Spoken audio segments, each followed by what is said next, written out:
A gente teve a preocupação de olhar os 645 municípios e ver como a gente conseguiria universalizar e mais, colocando pessoas que hoje estão fora, pessoas que sequer têm acesso à água. Isso é universalização. E isso considerando, seja áreas rurais, seja os chamados núcleos urbanos informais consolidados, que é a favela, por exemplo. Qual a preocupação tarifária que nós temos? Nós temos a preocupação tarifária, sobretudo com foco no mais vulnerável. Pode passar. E não tem como a gente falar de saneamento sem a gente olhar a infraestrutura compartilhada que existe. E aí agora eu vou começar a falar nos 375 municípios que a Sabesp presta os seus serviços. Nos demais, a gente tem também o programa Universaliza, que a gente está promovendo assistência técnica em conjunto com eles. E nos 375 da Sabesp, a gente tem a oportunidade, que a gente vem discutir com muito prazer aqui hoje, presidente, das oportunidades de melhorias. O novo marco, quando ele veio em 2020, em julho de 2020, ele colocou a obrigatoriedade de nós contemplarmos nos contratos algo que hoje não está, e não é por culpa da Sabesp, é porque não era obrigatoriedade antes. E a gente tem município por município, com muito diálogo. Nós chamamos todos os 375 junto com o governador. Estamos fazendo uma nova rodada agora, para em cada município nós vermos as obras que precisam ser feitas, as metas, os indicadores, as melhorias, aonde que a gente precisa universalizar, considerando cerca de 1 milhão de pessoas que hoje estão fora.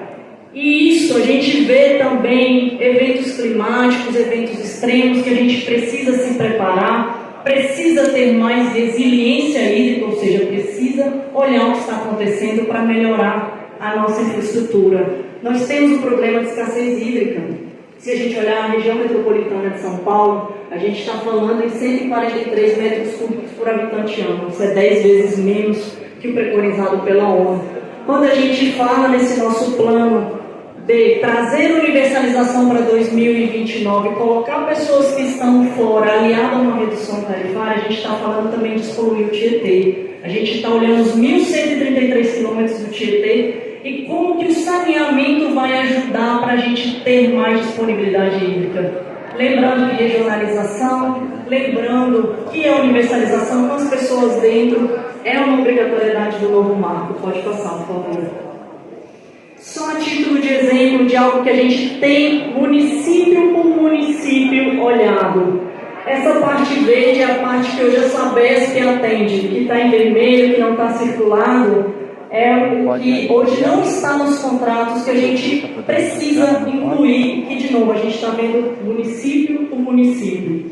Isso representa aproximadamente hoje 25 bilhões de litros de esgoto por mês que são gerados e não tratados. Pode passar.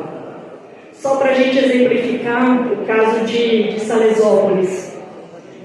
A gente está falando ali de 4.300 domicílios que hoje são considerados atendíveis, que estão dentro do contrato. Só que tem 3.900 fora, que a gente precisa incluir. E aí, quando a gente olha índices de 99, 68, 99, ele de água coleta, que são as metas do novo marco, a gente, na verdade, está falando de 52, 36 e 99. Por quê? Porque nós temos que considerar todo o território dos municípios. Lógico, sempre tendo cuidado com áreas de mananciais, com áreas de proteção, com áreas em risco. Isso a gente está vendo com cada prefeitura o que faz sentido, aonde que a gente tem que levar o saneamento. E aí, muitas vezes, as pessoas falam, poxa, mas por que vocês estão fazendo isso? Já tem 310 municípios universalizados. Na verdade, quando a gente olha município por município, são 66. Por quê? Porque existem pessoas invisíveis que nós precisamos enxergar. E isso é o objetivo do nosso processo. E a gente está falando de mais de 1 milhão de novos habitantes que devem ser incluídos nesse nosso plano. Pode passar. Tem um outro ponto que é muito importante a gente debater. O novo marco, o que ele disse? Todas as vezes que acabar o prazo do contrato, você tem que licitar. Então, o município tem que fazer a licitação dos seus contratos. A gente tem 375 contratos em prazos distintos. E a gente precisa observar isso, principalmente quando a gente olha municípios pequenos. Tá? A lógica de subsídio cruzado, de subsídio endógeno, que a gente chama, o que significa isso? O bloco Sabesp é muito importante a gente manter consolidado. Por quê? Porque à medida que eu perco contratos, e isso a gente olhou cada prazo até 2038, a gente está falando de cerca de 50% com potencial perda. Isso significa o quê? Cada vez que eu perco, eu deixo um município que tem todo um processo complexo licitatório e muitas vezes é deficitário, ou seja, não tem viabilidade no contrato, à mercê de ficar sem abastecimento. E isso é muito preocupante. Quando a gente faz esse processo de desestatização que a gente está tratando aqui, a gente tem condição de equalizar os prazos. Isso é bom para o município pequeno, isso é bom para o município grande que tem infraestrutura compartilhada. São Paulo, a gente está falando aqui da nossa zona leste, ser toda abastecida por 5 reservatórios entre Salesópolis e Suzano. Nosso esgoto é tratado em Barueri. Isso acontece em vários municípios. A gente fazendo esse processo, e é o que a gente quer equalizar os prazos para 2060, a gente tira um pouco do risco de perda de base da Sabesp. E por que a gente está falando que pode ter um potencial de perda? Pode passar, por favor. Porque se a gente olhar a trajetória dos últimos anos, a gente vê o crescimento de operadores privados no Brasil. A gente está falando de 256 municípios até 2020, pulando até 1.100 agora, nesse ano, de municípios com operadores privados. E a gente estudou muito, a gente fez pesquisas, pode passar. E a gente viu todos esses que eu mostrei aí, são atores privados que estão entrando no mercado. A participação deles, a gente fez estimativas, até 2033 é 156% a mais. A Sabesp ganhou Olímpia, mas perdeu Igarapava. Isso pode acontecer à medida dos anos. 2029 é Osasco, 2040 é São Paulo.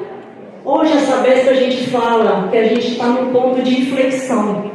Ou ela vira uma plataforma multinacional, que é o que a gente quer, com o nosso corpo técnico qualificado. A gente quer que a Sabesp seja ainda maior, que ela preste ainda mais para o Estado de São Paulo, para o Brasil, para a América Latina, para o mundo. A gente quer que ela cresça. Só que, com esse panorama, ela pode ficar deficitária. E o lucro que hoje eu tenho, que hoje eu posso reverter para a conta do usuário, eu não vou ter lá na frente. E a gente vai ser cobrado por isso. E é por isso que é importante esse debate que a gente está fazendo aqui. Pode passar. É por isso que quando a gente foi estudar o modelo da Sabesp, a gente viu o que a gente poderia fazer para melhorar o saneamento, para melhorar a empresa. A gente poderia ter a opção de vender, como foi lá no Rio Grande do Sul, e sair da empresa. A gente não quer essa opção. A gente quer continuar na Sabesp. E a gente vai fazer o quê? Qual é esse modelo escolhido? O que significa isso que a gente está falando? A gente está falando do modelo de capitalização. A gente tem hoje 50,3% da Sabesp.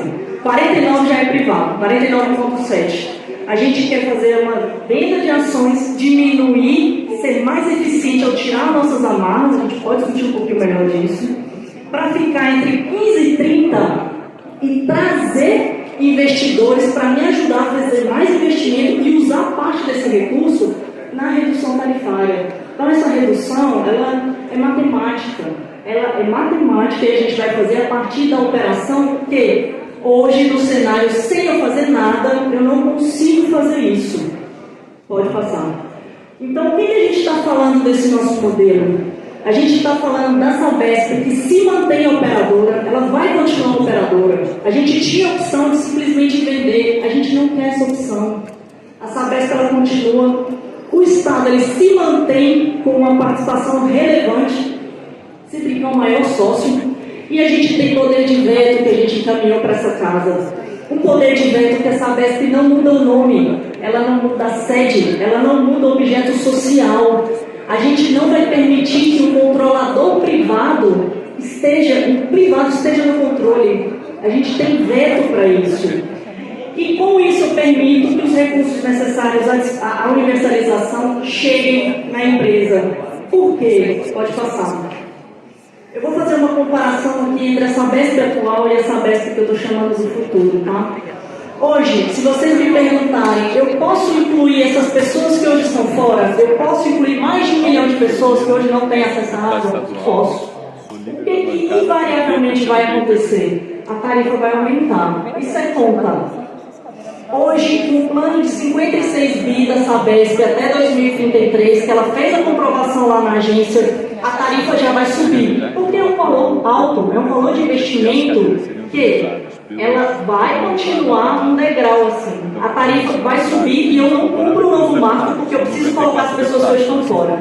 Se eu colocar as pessoas que estão fora dentro, ela vai subir mais ainda. O que a gente está falando nessa operação? Do Estado permanecer com um pouco menos de ações e eu pegar esse recurso para fazer mais investimentos e reduzir a tarifa, mantendo a minha base operada até 2060, que é muito importante para a gente consolidar e tornar uma empresa que já é de referência, ela já tem um técnico muito qualificado, melhor ainda. Pode passar. Então a gente está falando. Se a gente olhar o PPA, e aqui eu estou falando em estimativa, tá? Se a gente olhar o PPA hoje, a Sabesp consegue fazer 31 bi até 2029. A gente precisa do dobro. A gente precisa do dobro por quê? Porque a gente precisa incluir pessoas que hoje estão fora, a gente precisa olhar os nossos mananciais, a gente precisa fazer a exposição dos nossos rios, isso tudo é saneamento, isso tudo é saúde. Hoje, como eu comentei, é conta matemática. A tarifa ela aumenta naturalmente pela quantidade de investimento que vai ter que ser feito. No nosso processo, a gente tem a preocupação, isso não aconteceu em outros lugares, de usar um fundo, de ter um mecanismo para ter a redução tarifária com foco no vulnerável. Pode passar.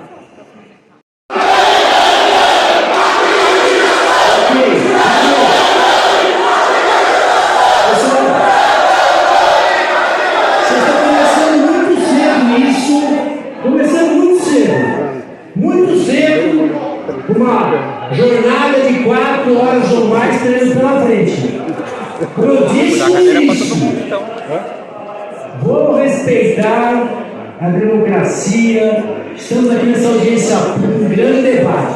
Mas se vocês não respeitarem o orador que estará fazendo uso da palavra, infelizmente eu terei que cumprir o regimento interno. Não quero assim o fazer. Estou bem claro com vocês ou não? Estou claro ou não?